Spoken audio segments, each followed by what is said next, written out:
प्रिय श्रद्धालुओं, जय श्री कृष्णा, जय श्री राम, जय श्री राधे राधे, जय श्री महाकाल। इस प्रवचन में आपको श्रवण कराएंगे भगवान श्री कृष्ण बलराम से गोपियों की भेंट की कथा। श्रीमद् भागवत महापुराण के आधार पर श्रवण कीजिएगा। श्री सुखदेव जी कहते हैं, परीक्षित, इसी प्रकार भगवान श्री कृष्ण और बलराम जी द्वारका में निवास कर रहे थे। एक बार सर्पग्रास सूर्य ग्रहण लगा। जैसा कि प्रलय के समय लगा करता है, परीक्षित मनुष्यों को ज्योतिषियों के द्वारा उस ग्रहण का पता पहले से ही चल गया था। इसलिए सब लोग अपने अपने कल्याण के उद्देश्य से पुण्य आदि उपार्जन करने के लिए समंत पंचक तीर्थ कुरुक्षेत्र में आए। समंत पंचक क्षेत्र वह है जहाँ शस्त्रधारियों में श्रेष्ठ परशुराम जी ने सारी पृथ्वी को क्षत्रियहीन करके राजाओं की रुधिर धारा से 5 बड़े बड़े कुंड बना दिए थे। जैसे कोई साधारण मनुष्य अपने पाप की निवृत्ति के लिए प्रायश्चित करता है, वैसे ही सर्वशक्तिमान भगवान परशुराम ने अपने साथ कर्म का कोई संबंध न होने पर लोक मर्यादा की रक्षा के लिए वहीं पर यज्ञ किया था। परीक्षित, इस महान तीर्थ यात्रा के अवसर पर भारतवर्ष के सभी प्रांतों की जनता कुरुक्षेत्र आई थी। उनमें अक्रूर, वसुदेव, उग्रसेन आदि बड़े बूढ़े तथा गद, प्रद्युम्न, शाम आदि अन्य यदुवंशी भी अपने अपने पापों का नाश करने के लिए कुरुक्षेत्र आए थे। प्रद्युम्न नंदन अनिरुद्ध और यदुवंशी सेनापति कृतवर्मा, ये दोनों सुचंद्र, शुक, सारण आदि के साथ नगर की रक्षा के लिए द्वारका में रह रहे थे। यदुवंशी एक तो स्वभाव से ही परम तेजस्वी थे, दूसरे गले में सोने की माला, दिव्य पुष्पों के हार, बहुमूल्य वस्त्र और कवचों से सुसज्जित होने के कारण उनकी शोभा और भी बढ़ गई थी। वे तीर्थ यात्रा के पथ में देवताओं के विमानों के समान, रथों, समुद्रों की तरंग के समान, चलने वाले घोड़ों, बादलों के समान विशालकाय एवं गर्जना करते हुए हाथियों तथा विद्याधरों के समान मनुष्यों के द्वारा ढोई जाने वाली पालकियों पर अपनी पत्नियों के साथ इस प्रकार शोभायमान हो रहे थे मानो स्वर्ग के देवता ही यात्रा कर रहे हो। महाभाग्यवान यदुवंशियों ने कुरुक्षेत्र में पहुंचकर एकाग्र चित्त से संयम पूर्वक स्नान किया और ग्रहण के उपलक्ष्य में निश्चित काल तक उपवास किया। उन्होंने विप्रों को गोदान किया, ऐसी गऊओं का दान किया जिन्हें वस्त्रों की सुंदर सुंदर झूले, पुष्पमालाएं एवं सोने की जंजीरें पहना दी गई थी। इसके बाद ग्रहण का मोक्ष हो जाने पर परशुराम जी ने बनाए हुए कुंडों में यदुवंशियों ने विधिपूर्वक स्नान किया और शतपात विप्रों को सुंदर सुंदर पकवानों का भोजन कराया। उन्होंने अपने मन में यह संकल्प किया था कि भगवान श्री कृष्ण के चरणों में हमारी प्रेम भक्ति बनी रहे। भगवान श्री कृष्ण को ही अपना आदर्श और इष्टदेव मानने वाले यदुवंशियों ने विप्रों से अनुमति लेकर तब स्वयं भोजन किया और फिर घनी एवं ठंडी छाया वाले वृक्षों के नीचे अपनी अपनी इच्छा के अनुसार डेला डालकर ठहर गए। परीक्षित, विश्राम कर लेने के बाद यदुवंशियों ने अपने सुहृद और संबंधी राजाओं से मिलना भेंटना शुरू किया।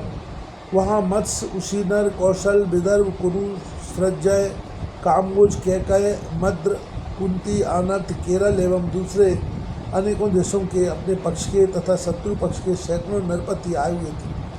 परीक्षित, इनके अतिरिक्त यदुवंशियों के परम हितैषी बंधु नंद आदि गोप तथा भगवान के दर्शन के लिए चिरकाल से उत्कंठित गोपियां भी वहां आई हुई थी। यादवों ने इन सबको देखा। परीक्षित, एक दूसरे के दर्शन, मिलन और वार्तालाप से सभी को बड़ा आनंद हुआ। सभी के हृदय कमल एवं मुख कमल खिल उठे। सब एक दूसरे को भुजाओं में भरकर हृदय से लगाते। उनके नेत्रों से आंसुओं की झड़ी लग जाती, रोम रोम खिल उठता, प्रेम के आवेग से बोली बंद हो जाती और सबके सब आनंद समुद्र में डूबने उतराने लगते। पुरुषों की भांति स्त्रियां भी एक दूसरे को देखकर प्रेम और आनंद से भर गईं। वे अपना सौहार्द, मंद मंद मुस्कान, परम पवित्र तिरछी चितवन से देख देखकर परस्पर भेंट अगवार भरने लगी। वे अपनी भुजाओं में भरकर केसर लगे हुए वक्ष स्थलों को दूसरी स्त्रियों के वक्ष स्थलों से दबाती और अत्यंत आनंद का अनुभव करती। उस समय उनके नेत्रों से प्रेम के आंसू झलकने लगते। अवस्था आदि में छोटों ने बड़े बुओं को प्रणाम किया और उन्होंने अपने से छोटों का प्रणाम स्वीकार किया। वे एक दूसरे का स्वागत करके तथा कुशल मंगल आदि पूछकर फिर भी कृष्ण की मधुर लीलाएं आपस में कहने सुनने लगे।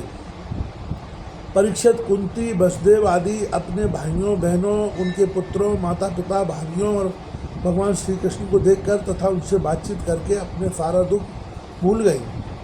कुंती ने वसुदेव जी से कहा, भैया मैं सचमुच बड़ी अभागिन हूँ, मेरी एक भी साथ पूरी न हुई। आप जैसे साधु स्वभाव सज्जन भाई आपत्ति के समय मेरी सुध भी न लें, इससे बढ़कर दुख की बात और क्या होगी। भैया विधाता जिसके बाएं हो जाता है उसे स्वजन संबंधी पुत्र और माता पिता भी भूल जाते हैं, इसमें आप लोगों का कोई दोष नहीं है। वसुदेव जी ने कहा कि बहन उल्हाना मत दो, हमसे बिलग न मानो, सभी मनुष्य देव के खिलौने हैं। यह संपूर्ण लोक ईश्वर के वश में रहकर कर्म करता है और उसका फल भोगता है। बहन कंस से सताए जाकर हम लोग इधर उधर अनेक दिशाओं में भगे हुए थे, अभी कुछ ही दिन हुए ईश्वर के पास से हम सब पुनः अपना स्थान प्राप्त कर सके। सुखदेव जी कहते हैं, परीक्षित, वहाँ जितने भी नरपति आए थे, वसुदेव, उग्रसेन आदि यदुवंशियों ने उनका खूब सत्कार किया। वे सब भगवान श्री कृष्ण का दर्शन पाकर परमानंद और शांति का अनुभव करने लगे।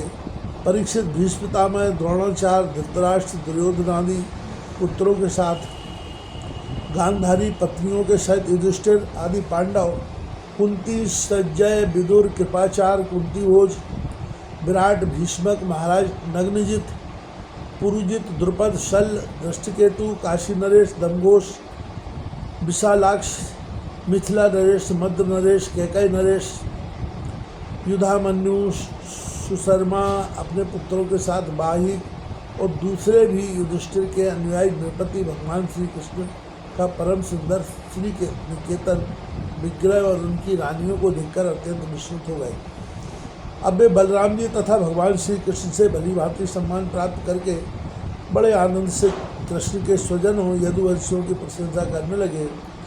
उन लोगों ने मुख्यतः उग्रसेन जी को संबोधित कर कहा, भोजराज उग्रसेन जी, सच पूछिए तो इस जगत में के मनुष्यों में आप लोगों का जीवन ही सफल है, धन्य धन्य है, क्योंकि जिस श्री कृष्ण के दर्शन हेतु बड़े बड़े योगियों के लिए भी दुर्लभ है, उन्हीं को आप लोग नित्य निरंतर देखते रहते हैं। वेदों ने बड़े आदर के साथ भगवान श्री कृष्ण की कीर्ति का गान किया है। उनके चरण धोवन का जल, गंगा जल, उनकी वाणी, शास्त्र और उनकी कीर्ति इस जगत को अत्यंत पवित्र कर रही है।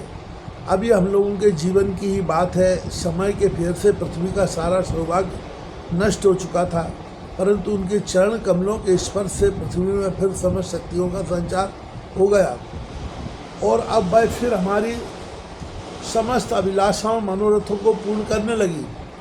उग्रसेन जी, आप लोगों का श्री कृष्ण के साथ वैवाहिक एवं गोत्र संबंध है। यही नहीं, आप हर समय उनका दर्शन और स्पर्श करते रहते हैं, उनके साथ चलते हैं, बोलते हैं, सोते हैं, बैठते हैं और खाते पीते हैं। क्यों तो आप लोग गृहस्थी की झंझटों में फंसे रहते हैं, जो नरक का मार्ग है, परंतु आप लोगों के घर में सर्वव्यापक विष्णु भगवान मूर्तिमान रूप से निवास करते हैं, जिनके दर्शन मात्र से स्वर्ग और मोक्ष तक की अभिलाषा मिट जाती है। सुखदेव जी कहते हैं, परीक्षित, जब नंद बाबा को यह मालूम हुई कि श्री कृष्ण आदि यदुवंशी कुरुक्षेत्र में आए हुए हैं, तब वे गोपों के साथ अपनी सारी सामग्री गाड़ियों पर लाद कर अपने प्रिय पुत्र श्री कृष्ण बलराम आदि को देखने के लिए वहां आए। नंद आदि गोपों को देखकर सबके सब यदुवंशी आनंद से भर गए।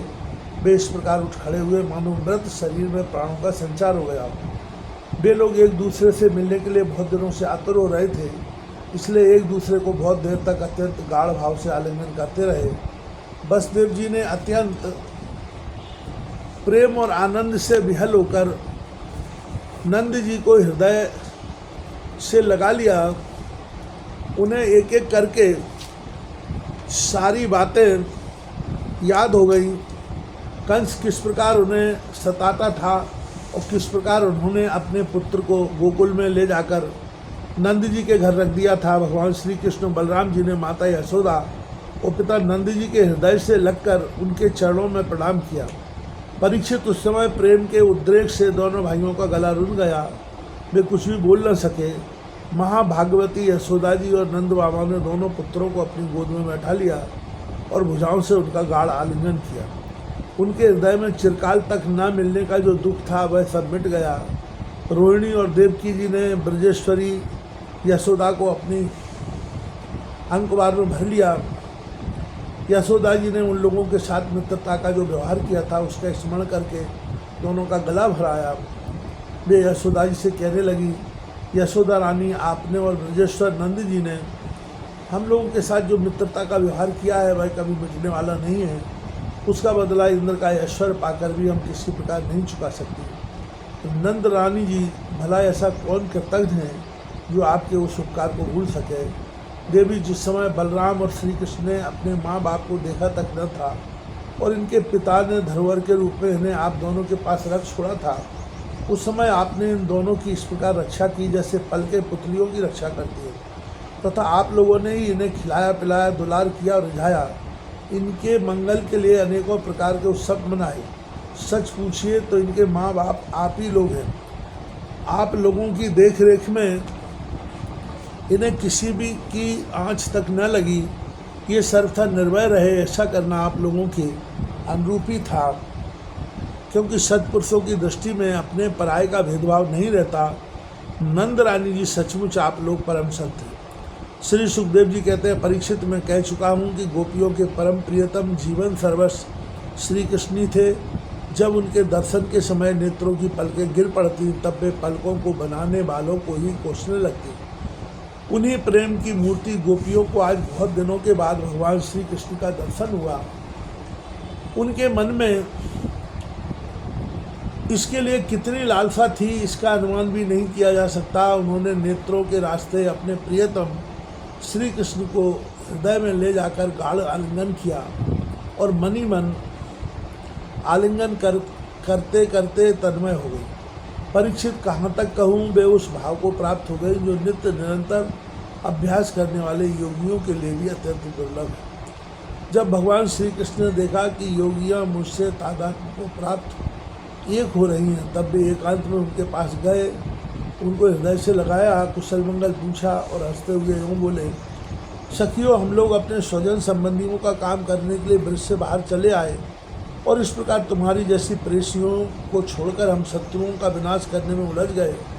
बहुत दिन बीत गए, क्या कभी तुम लोग हमारा स्मरण भी करती हो? मेरी प्यारी गोपियों, कहीं तुम लोगों के मन में यह आशंका तो नहीं हो गई कि मैं अकृतज्ञ हूँ और ऐसा समझकर तुम लोग मुझसे बुरा तो नहीं मानने लगी हो? निस्संदेह भगवान ही प्राणियों के संयोग और वियोग के कारण हैं।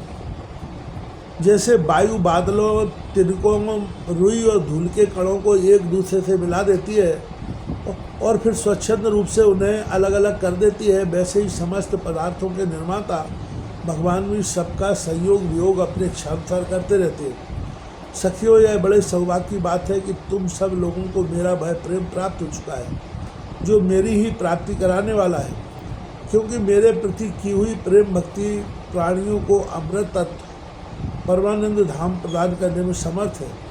प्यारी गोपियों, जैसे घटपट आदि जितने भी भौतिक पदार्थ हैं, उनके आदि अंत और मध्य में, बाहर और भीतर उनके मूल कारण पृथ्वी, जल, वायु, अग्नि तथा आकाश ही ओतप्रोत हो रहे हैं, वैसे ही जितने भी पदार्थ हैं उनके पहले, पीछे, बीच में, बाहर और भीतर केवल मैं ही मैं हूँ। इस प्रकार सभी प्राणियों के शरीर में यही पांचों भूत कारण रूप से स्थित है और आत्मा भोक्ता के रूप में अथवा बीज के रूप में स्थित है, परंतु मैं इन दोनों से परे अविनाशी सत्य हूँ। ये दोनों मेरे ही अंदर प्रतीत हो रहे हैं, तुम लोग ऐसा अनुभव करो। सुखदेव जी कहते हैं, परीक्षित, भगवान श्री कृष्ण ने इस प्रकार गोपियों को आध्यात्म ज्ञान की शिक्षा से शिक्षित किया। उसी उपदेशक के बार बार स्मरण से गोपियों का जीव को लिंग शरीर नष्ट हो गया और वे भगवान से एक हो गई, भगवान को ही सदा सर्वदा के लिए प्राप्त हो गई। उन्होंने कहा, हे कमलनाभ, अगाध बोध संपन्न बड़े बड़े योगेश्वर अपने हृदय कमल में आपके चरण कमलों का चिंतन करते रहते हैं। जो लोग संसार के कुएं में गिरे हुए हैं उन्हें उसमें से निकलने के लिए आपके चरण कमल ही एकमात्र अवलंबन है। प्रभु आप ऐसी कृपा कीजिए कि आपका यह चरण कमल घर गृहस्थ के काम करते रहने पर भी सदा सर्वदा हमारे हृदय में विराजमान रहे, हम एक क्षण के लिए भी उसे न भूलें।